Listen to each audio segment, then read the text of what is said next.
성령이 우리 연약함을 도우신다는데 우리가 뭐가 연약하다고 생각합니까? 세상 살면서 힘든 게 많지요. 연약한 거. 병든 것도 연약한 거죠. 맞죠? 돈 없는 것도 연약한 거예요. 또 남보다 많이 배우지 못하고도 연약한 겁니다. 그죠? 우리가 살면서 연약한 게 참 많아요. 근데 성령은 우리 연약함을 도우신다는데 성령이 우리가 이걸 도우실까요? 만약에 성령이 이걸 우리에게 도우신다고 할 때는요, 하나님이 인생을 차별화시켰다고 생각합니다. 하나님 절대 인생을 차별시키지 않습니다. 우리는요, 연약함을 통해서 우리가 하나님을 바라보는 겁니다. 우리 연약함 때문에. 나의 생명을 이 땅에 보내신 분이 누구냐? 하나님이시오. 하나님은 내 부모를 통해서 이 땅에 나의 생명을 보내신 거예요. 부모님을 통해서. 부모란 생명을 하나님이 이 땅에 먼저 보내시고 부모의 생명을 통해서 보내셨잖아요. 근데 하나님 누가 기억하나요? 가맣게 몰라요. 인생의 연약한 문제 아닙니까? 하나님 모르는 겁니다. 모르는 뭐냐? 하나님은 이 땅의 생이 끝날 때까지 기다리셔. 목사는요, 이걸 가르쳐 줘야 됩니다. 가르쳐 줘야 돼요. 그래서 연약함이란 이 단어를 보면요, 하나님을 아는데 연약한 겁니다, 이게. 우리의 연약함을 도우시냐니 우리가 마땅히 기도할 바를 알지 못하나. 그러니까 뭘 기도할지 몰라요. 그냥 복 달라고 기도하는 거예요. 그냥 복 달라고. 하나님 볼 때는 지금 하나님이 무언가 뜻이 있어서 지금 모든 삶에 고통을 주었습니다. 그래서 우리가 기도를 하다 보면요, 어느 날 탄식이 나옵니다. 어떤 탄식이냐 아십니까? 내가 죄인됨을 깨달을 때부터 탄식이 나오는 거예요. 그걸 깨닫기 전까지는요, 아니에요. 우리 연약함을 도우신다. 여러분, 우리가 이 땅에 살면서요, 가장 치명적인 문제가 지옥 가는 문제입니다. 지옥 가고 있는 자는요, 살아가는 삶이요, 늘 괴롭고 힘들고 갈등하고 이겁니다. 근데 믿음으로 산 자는요, 내가 이미 가야 될 그곳이 분명하기 때문에 확신이 있습니다. 우리는요, 몸을 갖고 있는데 이 몸은 내가 아니에요. 몸은 내가 아니고 몸속에 있는 나라는 게 있습니다. 그래서 이 몸은요, 언젠가는 옷을 벗듯이 벗는 날이 옵니다. 그렇죠? 근데 몸과 같이 가잖아요. 근데 우리에게 이 몸처럼 같이 있는 분이 있습니다. 이 몸이 있듯이. 그러니까 그리스도를 우리 안에 모시고 있다는 겁니다. 그리스도 우리 안에 모시고 있다는 겁니다. 여러분 안에 그리스도 모시고 있지 않으면요, 구원받은 자 아니에요. 그 성경이 뭐라 합니까? 그리스도 예수 안에 있는 자는 말하잖아요. 그죠? 예수님은 내가 필요할 때만 찾는 그런 분이 아닙니다. 여러분은 내가 필요할 때만 찾는 것은요, 종교입니다. 종교. 참, 목사가요, 이거 바로 전하지 않으면요, 저도 버림받는 겁니다. 저도 여러분의 마음을 적당히 맞추고, 여러분, 우리가 왜 이게 코로나 오고 이런 상태에서요, 12시에 모여서 오늘 토요일 예배 드려야 됩니까? 이거 모르니까요, 여러분의 삶에 고통이 온 겁니다. 왜요? 왜 그런지 아십니까? 오늘 답이 나옵니다. 한번 볼까요? 이와 같이 성령도 우리 연약함을 도우시냐. 우리가 마땅히 기도할 바를 알지 못하는 오직 성령이 말하던 탄식으로 우리의 친히 간구하신다. 마음을 살피시는 이가 성령의 생각을 아시나니 이는 성령이 하나님의 뜻대로 성도를 위해 간구하십니다. 하나님의 뜻대로 간구하신다는 겁니다. 우리가 알거니와 하나님을 사랑한 자 곧 그의 뜻대로 부르심을 입은 자들에게는 모든 것이 합력하여 선을 이루느니라. 보세요. 이 말씀이 굉장히 중요한 말씀이에요. 자, 잘 들으세요. 우리에게 주어진 모든 것이 다 합력해서요, 선을 이룬다는 겁니다. 뭔 뜻일까요? 우리에게 모든 것이요, 최고의 선을 이룬 것은요, 천국 가게 만드는 거예요. 우리의 모든 조건을 가지고 하나님은 어떻게 봤었냐면요, 너가 좋다 그게 아니고요, 저 천국을 향해서 가게 만드는 거예요. 그게 선입니다. 선. 에베소 2장 8절에 기록된 말씀 보면요, 너희가 그 은혜에 의하여 믿음 말미암아 구원을 받았으니 이것이 너희에게 난 것이 아니요 하나님의 선물이라. 행위에서 난 것이 아니니 이는 누구든지 자랑하지 못하게 하려 함이라. 우리가 예수 그를 믿음으로 예수님의 십자가 공로로 구원받단 말입니다. 우리는 그가 만드신 바라 그도 예수 안에서 선한 일을 위하여 지으심을 받은 자니 이는 하나님이 전에 예비하사 우리로 그 가운데 행하게 하려 하심이라. 이게 선한 일에 쓰셨다. 이 선한 일이 뭔지 압니까? 천국 가는 거예요. 우리가 구원받지 못하면 절대로 천국 가지 못해요. 지옥 가는 거예요. 여러분 이 땅에 살면서요 천국 갈 사람은 천국 갈 사람의 가치와 생각이 딱 보인다는 거예요. 보인다는 거예요. 자, 다시 한번 볼까요? 우리가 알거니와 이걸 알아야 된다는 거예요. 우리가 알거니와 하나님을 사랑하는 자, 예수 믿는 자입니다. 불신자가 하나님 사랑합니까? 여러분 하나님을 사랑합니까? 안 합니까? 둘 가운데 하나예요. 예배당 나도 하나님 사랑하지 않아요. 왜? 하나님이 어떤 분인가 모르기 때문에 사랑하지 않는 거예요. 하나님을 사랑한 자, 곧 그의 뜻대로 부르심을 받다는 것은요, 그 뜻대로 무슨 뜻입니까? 천국 가는 게 뜻이요. 천국 가는 거. 부르심을 의한 모든 것이 합력해서 여기는요, 건강 문제도 있고, 자녀 낳는 문제도 있고, 사업하는 문제도 있고, 직장 문제도 있고, 우리 삶의 현실 민감 문제 있잖아요. 요것을 가지고 전부 뭡니까? 천국 가도록 우리의 삶 방향을 이끄시는 거예요. 천국 가도록. 여러분 인생은요 하나님이 천국 가도록 우리를 이끄시는데 우리는 이 땅에 문제가 없으면 하나님 안 찾아. 근데 문제가 있어 안 찾고 결국 그 문제 앞에서요 인생이 무너져 버리면요 가장 어리석은 자예요. 우리 인생의 한계점은요 하나님의 능력의 출발점이에요. 그러니까 29장 읽어볼까요? 미리 아신 자들이 누굽니까? 우리입니다. 그죠? 그 아들이 형상, 그 아들이 누굽니까? 예수님. 예수님이죠. 본받게 하는 거예요. 여러분 천국은요 아무나 못 갑니다. 예수님과 같은 형상을 가진 자가 갑니다. 그 아들 형상을 본받게 하기 위하여 그로 많은 형제 중에 맏아들이 되게 하셨다. 맏아들. 하나님의 자녀 가운데서요 맏아들이요. 맏아들. 제일 위에 아들이 예수님이고 그 다음에 그 밑에 아들이 누구냐? 맏아들이 예수님 아닙니까?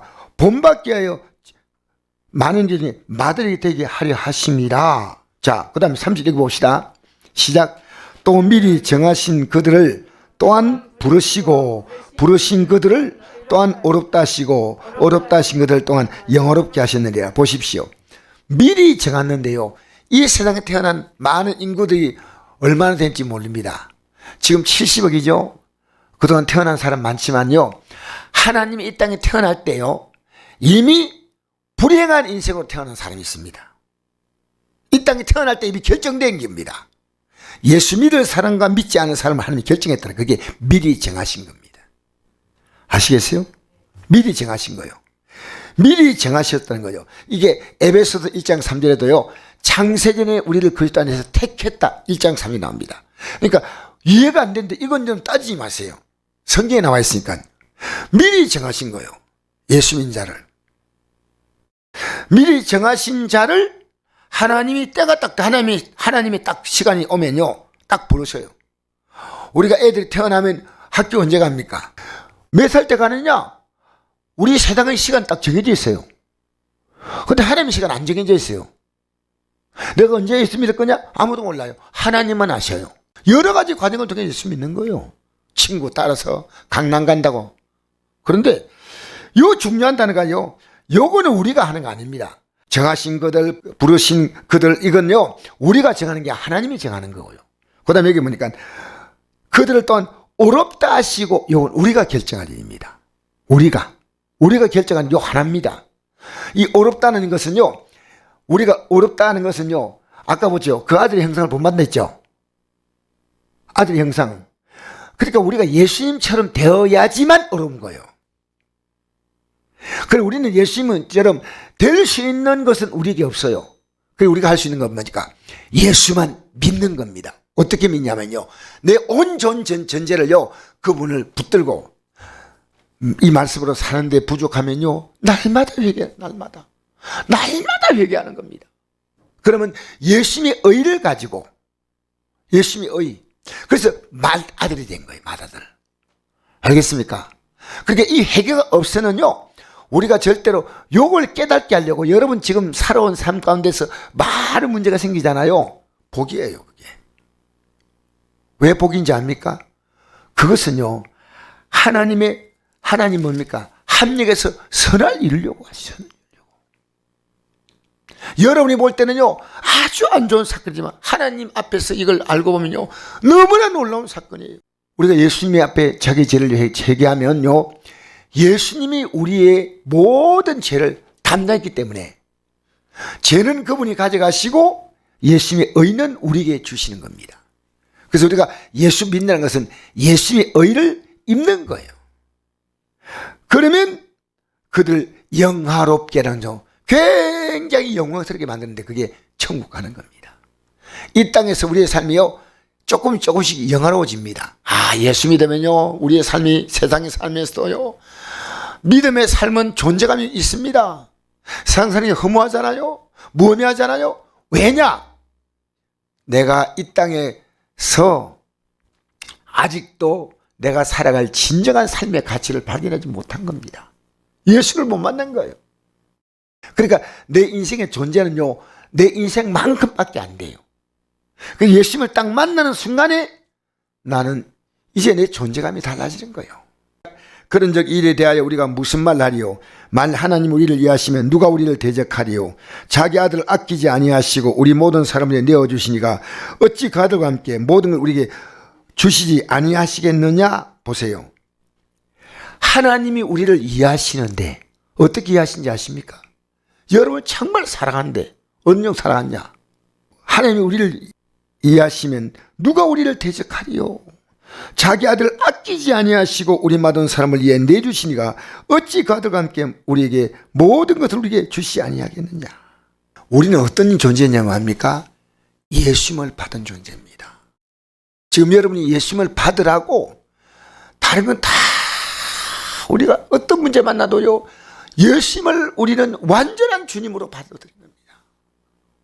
예수님을 내가 의로 받아들여서 내 생명으로 받아들였냐? 그겁니다. 그거 아니면 아닙니다. 난 내 마음대로 살아가고 주님 나 좀 도와주세요. 이건 믿음이 아니에요. 주님이 내 모든 삶의 존재가 되는 겁니다. 그럼 읽어볼까요? 33절 읽어봅시다. 시작. 누가 능히 하나님께 택하신 자를 고발하리요? 어렵다 하신 하나님이시니. 보세요. 여러분이 아무리 잘못했다 해도 뭡니까? 택하신 자. 어렵다 하신 누굽니까? 하나님이시거든요. 우리가 누굴 보고 어렵다 하십니까? 우리 보고 어렵다는 게 아니라 우리가 모셔드린 우리의 생명 대신 예수님이 어렵기 때문에 우리가 어려워진 거예요. 34절 읽겠습니다. 시작. 누가 정죄하려 죽으실 뿐 아니라 다시 살아나는 이는 그리스도 예수시니 그는 하나님 우편에 계신 자요 우리의 간구하신 자이다. 누가 우리를 그리스도의 사랑에서 끊으리요? 환난이나 공고나 박해나 기근이나 적시나 위험이나 칼이라. 기록된 바 우리가 종일 주를 위해 죽임을 당하게 되며 도살을 양같이 죽임을 받나이다 함과 같으니라. 그러나 이 모든 일에 우리를 사랑하려 말미암아 우리가 넉넉히 이기느니라. 넉넉히. 이 세상에 어떤 일을 만나도요, 예수 믿고 살아가면요, 천국에 간다는 그 영광이 아닙니다. 이 땅에서 어떤 일 만나도 넉넉히 어떻게 한다고요? 이긴다는 거예요. 어떤 문제도 다 해결한다는 거예요. 그러니까 여러분이 예수님을 만나가지고 문제가 해결되는 사람이 있습니다. 어떤 사람은요, 문제 해결시켜 주시고 너 만나라는 겁니다. 두 종류가 있습니다. 어떤 사람은 문제 해결시켜 주시고 만나라는데 문제 해결되고 난 다음에 믿음에 떠나요. 저는 그런 사람 많이 보거든요. 어떤 사람은요, 예수님을 만나고 난 다음에 문제 해결 딱 한대요. 이분은 어떤 생각이냐면요, 해결 받아도 아멘, 안 받아도 아멘이에요. 왜냐? 예수님 만났기 때문에. 넉넉히 이기는 거예요. 어떤 문제도. 자, 38, 39절 읽겠습니다. 시작. 내가 확신하노니 사망이나 생명이나 천사들이나 군사들이나 현재나 장래나 능력이나 높음이나 깊음이나 다른 어떤 피조물이라도 우리를 우리 주 그리스도 예수 안에 하나님의 사랑에서 끊을 수 없으리라. 우리를 당할 자가 없다는 겁니다. 여러분 생살면서 왜 위축된지 아십니까? 하나님의 사랑, 그게 뭐냐면 예수님의 십자가에 날리에 죽으신 그 사랑을요 받아들이지 아니하면요 어렵게 되지 못합니다. 이걸 아셔야 돼요. 그러니까 우리는요 어떤 경우도 이 믿음에서 누구를 만나도 우리는 양보하지 못합니다. 이 믿음. 내가 우리 이 명절 때 우리 애가 이렇게 찾아온 것은 고맙지만요 찾아온데 내가 많이 고민했어요. 왜냐하면 요즘에는 이렇게 방문하지 않지 않습니까? 그런데 내가 만난 가장 중요한 이유는요 이 메시지를 우리 아들에게 따끈따끈하게 먹이려고. 왜 우리가 마음이 약한지 압니까? 이 믿음에서 내가 이탈됐기 때문에요 이탈된 것이 정상궤도 돌아와야 돼. 그걸 회개라 그래. 회개하면 회복된다. 우리 연약함이 뭐냐? 예수 믿는 게 아직도 너무너무 허약한 거예요. 그냥 종교적으로 알고 있는데 우리 연약함을 도우신다. 여러분은 삶이 힘든 게 아닙니다. 믿음이 지금 너무 연약합니다. 주님이 힘든 거 아닙니다. 난 우리 성도님들 다 이 흔든 분들 기도할 때요 딱 이 기도합니다. 주여! 저들에게 믿음을 주옵소서라고 기도합니다. 믿음이 들어오면 해결됩니다. 믿음 들어오면요 회개합니다. 믿음 들어오면요 주의 뜻대로 살려고 몸부림을 치는 겁니다. 믿음이 들어와야 돼. 믿음이 안 들어온대요 우리 하나님이 괜히 문제 줘가지고 그래 아이고 네가 그렇게 사정하니까 내가 풀어줘야지 이게 아닙니다. 믿음은요 뭐냐? 여러분 믿음은요 하나님과의 관계입니다. 오늘 이 믿음으로 승리하시기를 주의 이름으로 축복합니다. 할렐루야. 여러분 예수님을 영접하는 이것이요 우리의 삶이 영화롭게, 그때부터 영화로운 삶이 시작됩니다. 영화롭게 삶이 자꾸 풀려요. 그리고 환경이 또 아무리 꼬여도 내 안에서는 자유와 평안이 있습니다. 자유와 평안이. 아무리 힘들어도요 밖에서 볼 때 힘들게 보여도 내 안은 힘들지 않아요.